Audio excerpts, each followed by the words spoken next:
ورجعت لكم بسلسلة بدون مونتاج. طبعا يلي حضر الحلقة اللي قبل من سلسلة بدون مونتاج حيكتشف اني انا قاعدة بنفس المكان. للحقيقة انا بنفس المكان عم صور اكثر من حلقة وعم بحكي فيها اكثر من موضوع. فموضوع اليوم يلي انا قلت لكم حابة احكي لكم عليه بالحلقة السابقة، وطبعا يلي ما راح يحضر الحلقة السابقة يروح يحضرها بليز. موضوع اليوم قلت انه حاحكي فيه عن المعيشه بدبي، لنقول مو بس مو بالامارات، بدبي من خلال انا خبرتي بالبلد. هلا طبعا اول شيء بس حابه احكي، مو انه انا شغلي عم بمدح، مدينه دبي عن جد من اجمل الدول انك تعيش فيها كمعيشه، وكتير فيها رفاهيه مثل ما عن جد العالم بتشوفها اللي عايش برا. في كتير محاسن وفيها هذا الشيء تبع اللكجري اللي بتشوفوه. بس انا شو اللي جاي شارككم فيه انه مو كل العالم اللي عايشه بدبي هي عايشه في الطبقه اللكجري. هي الحياه هيك، وفي كل شيء لكجري ممكن تتخيلوه موجود هنيك، موجود هون. بس الفكرة انه في كمان طبقة مختلفة بالمجتمع، مو عايشين مثلا بفيلات او مو قاعدين بمارينا اللي العالم بتعرفها، او مو قاعدين بالبالم بالنخلة، ومو قاعدين بس بالجميرة. في مناطق تانية الواحد عايش فيها المعيشة فيها اقل، قصدي المعيشة فيها أرخص كمعيشة، يعني إنه الأجارات وهيك، وإنه الدنيا بدبي مو إنه كله معه مصاري، ومو إنه أول ما بتيجوا بالمطار عم نقطف المصاري، لا هي مو هيك. يعني الفكرة يلي صاير، ثانية ما بعرف شو عم بيصير، عم يحترق ستاربكس يمكن. anyway إن شاء الله ما يكون عم بيضوج عليكم هذا الصوت. anyway أنا يلي بس حابة لكم إياه على موضوع المعيشة في دبي، انه انا بدي اقول لكم انه لا، في عالم عاديه عايشه بدبي، في عالم بتشتغل 10 ساعات وبتاخذ راتب لحتى بس تدفع اجار بيتها والكهرباء والمي واكلها وشربها، يعني هذا على الحد، وانه بتطلع لها هي طلعه الاسبوع. هذا الشيء حلو، بس مو انه مثل ما العالم كلها بتشوف انه عايش بلكجري لايف ويخوت وانا عايشه بفيلا وكل الوقت بسافر. لنحكي كمان الحقيقة أكثر، إنه هون بمجال الشغل شو ما كان شغلكم، شو ما كان مجالكم، في كتير كومبيتيشن عالية، في كتير منافسة قوية. ليش؟ لأنه هي البلد فيها كافة جنسيات العالم والنخبة، يعني عن جد في نخبة كتير قوية. فحتى بمجالات العمل بتلاقي كتير من منافسة قوية. الواحد مو بالسهولة بيصل لمراحل منيحة بحيث إنه يكون عنده دخل كافي. وبنفس الوقت في عالم، يعني من اغنى اغنياء العالم عايشين كمان بهي البلد.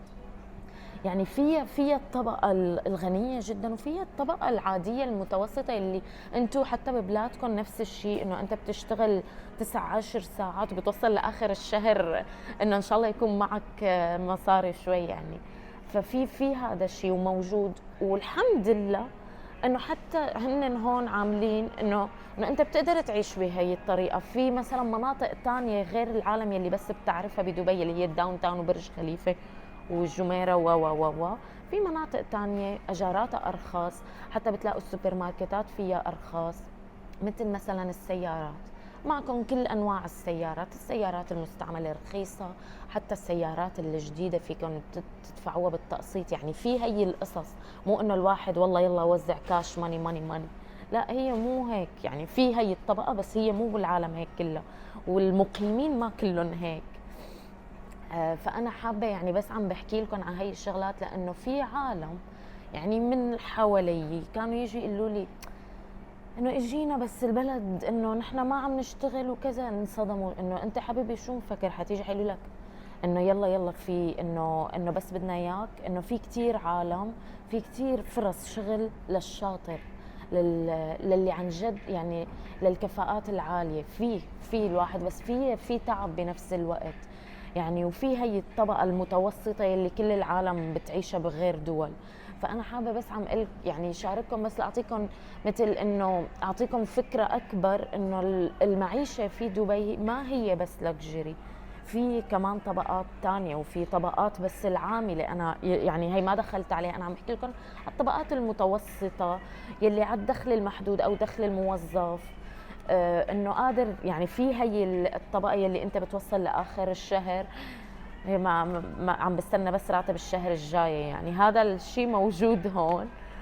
وبس بنفس الوقت انه الواحد لما يجي لهون في قصص كمان لازم يقعد عن جد يدرسها، ما بس يشوف انه والله الامور سهله وهيك. انه لازم انتم لما بتقرروا مثلا تيجوا تعيشوا هون تعرفوا مثلا وين الاماكن اللي بتناسب دخلكم الشهري، او يكون عندكم فكره قديش معاشات هون على حسب انتم شو الكواليفيكيشن تبعكم، مؤهلاتكم.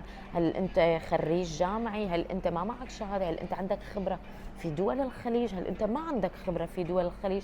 هي كلها بتلعب دور بمجالات الشغل كافه ان جنرال. فانه الواحد لما مثلا بده يجي يعيش هون يدرس هي القصص، يعرف قديش رينجات الرواتب ليعرف وين يستأجر.